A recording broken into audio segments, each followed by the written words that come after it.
Magical ginger pickle বা আদার আচার, যা খেলে তাৎক্ষণিকভাবে আপনার গলা খুশখুশজনিত সমস্যা দূর হবে, সেই সাথে আপনি হবেন রিফ্রেশ। এবং আদা কিন্তু হজমের জন্য অনেক উপকারী।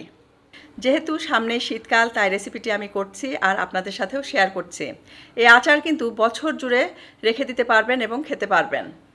রেসিপিটি প্রিপেয়ার করার জন্য এখানে 1 টেবিল চামচ ধনে, 1 চা চামচ জিরা, হাফ চা চামচ পাঁচফোড়ন, 1/4 চা চামচ মৌরি আর একটা শুকনো মরিচ প্যানে দিয়ে ভেজে নিচ্ছি। এটা আমার হয়ে গেছে। ঠান্ডা হবার পর গুঁড়া করে নিয়েছি। প্রথমে আদা আমি ধুয়ে নিয়েছি, তারপর ছিলে নিয়েছি এবং টুকরো করে নিয়েছি। চপারে দিয়ে চপ করে নিব। চাইলে কিন্তু আপনারা গ্রেটার দিয়েও এটা গ্রেট করে নিতে পারেন। ঢাকনা খুলে একটু নেড়েচেড়ে দিব, যাতে করে আরও ভালোভাবে এটাকে আমি চপ করতে পারি। দেখতেই পাচ্ছেন দানাগুলো কিন্তু বড় বড় আছে।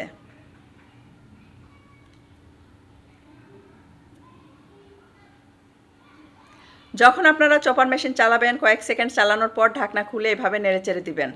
দেওয়ার পর আবারও কিন্তু মেশিন চালাবেন, তাহলে দেখবেন দীর্ঘদিন পর্যন্ত এই মেশিনগুলো কিন্তু ভালো থাকবে।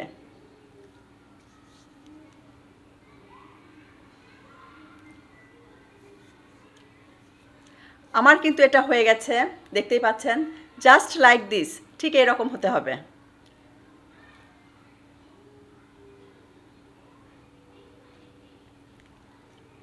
প্যানে দিয়ে দিচ্ছি খেজুরের গুড়। চাইলে আখের গুড়টা দিয়ে এটা করতে পারেন।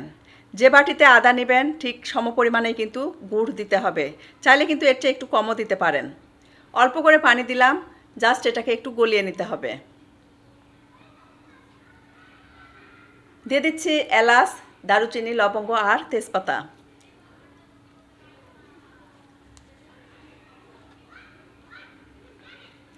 পুড়ে যেন না যায়, কেয়ারফুলি কাজটা করবেন। মিডিয়াম টু লো ফ্লেমে রেখেই কিন্তু কাজটা করতে হবে।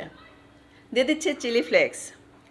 যারা ঝাল পছন্দ করেন না, চিলি ফ্লেক্স স্কিপ করতে পারেন, তাতে কিন্তু স্বাদের হেরফের হবে না, কারণ আদা যথেষ্ট পরিমাণে ঝাঁঝালো। চপ করা আদা দিয়ে দিয়েছি, নেড়েচেড়ে দিচ্ছি। দিয়ে দিচ্ছি স্বাদ মতো লবণ, বিট লবণ।